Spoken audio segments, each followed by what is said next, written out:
का मूलीभूत कारण नहीं है। इनमें से एक भी लक्ष्य नहीं हो सकता। सिर्फ यही नहीं, इनमें से कोई पूर्ण सत्ता भी नहीं है। कार्यधारा सूत्र में यदि ये तत्व एक दूसरे के निकट आ जाते हैं, उस अवस्था में भी उसे मनुष्य जीवन का लक्ष्य नहीं माना जा सकता है।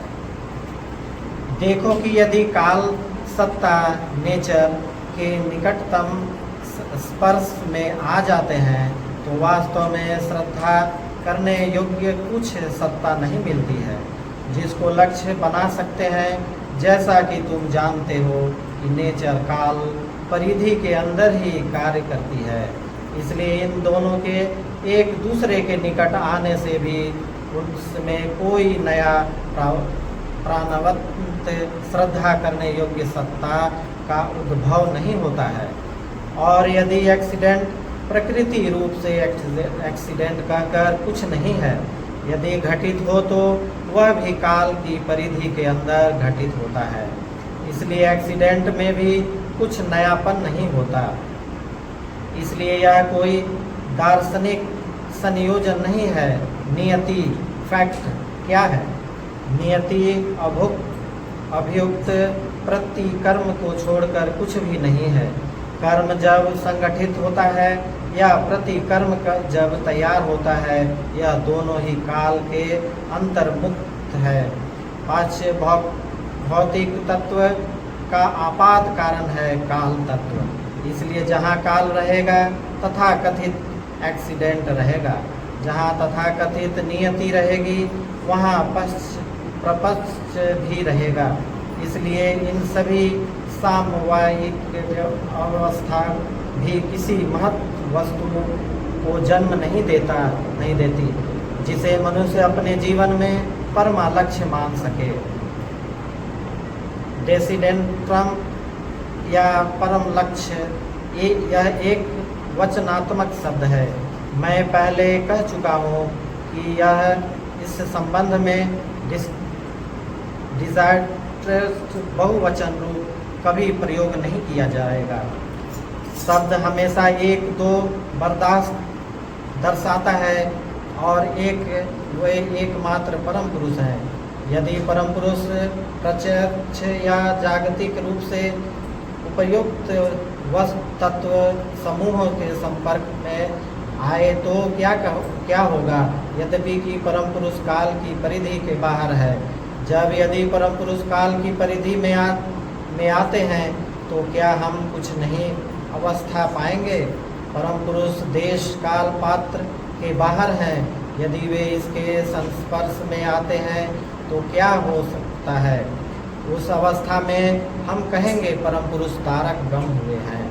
उस अवस्था में परम पुरुष एक निश्चित दिन को जन्म लेते हैं, comes here on particular date, और एक निश्चित दिन पार्थिव शरीर छोड़कर चले जाते हैं। Leaves the earth on a particular date. वे पाश्च भौतिक शरीर को धारण करते हैं और उस पार्थिव शरीर का परित्याग डेथ भी करते हैं।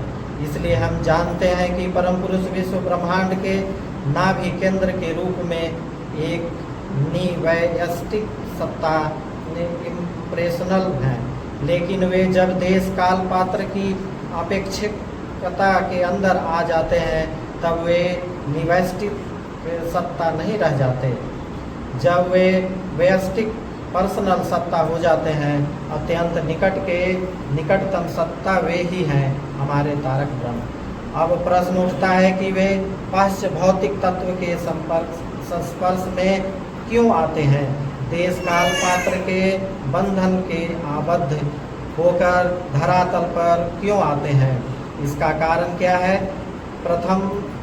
प्रथमतः मानव मनीषा निवयस्टिक सत्ता के मानसिक संस्पर्श में आकर तृप्त हो भी सकती है, किंतु मानव हृदय की संतुष्टि एवं निवयस्टिक सत्ता से नहीं हो पाती है। मानव हृदय एक ऐसी व्यष्टि को चाहता है जो उनके निकट से निकटतर हो और संवेग से परिपूर्ण हो तथा उनकी उपस्थिति और स्पर्श बहुत ही तृप्त कर हो, इसलिए वे अपने प्रिय संतानों को तृप्त करने और आनंद देने के लिए ही इन अपेक्षित तत्वों के संस्पर्श में आते हैं और परम पुरुष तारक ब्रह्म हो जाते हैं।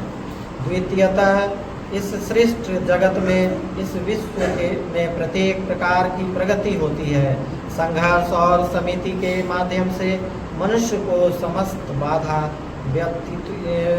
विपत्तियों से संघर्ष करते हुए आगे बढ़ने में यथेष्ट बौद्धिक सामर्थ्य अवश्य ही चाहिए। जब मानव मनीषा की बुद्धि कुछ नया कार्य करके समाज को आगे ले जाने में असमर्थ होती है, एकमात्र तभी परम पुरुष उन अन्य कोई उपाय नहीं देखकर देश काल और पात्र के दायरे में अपने को ले आते हैं।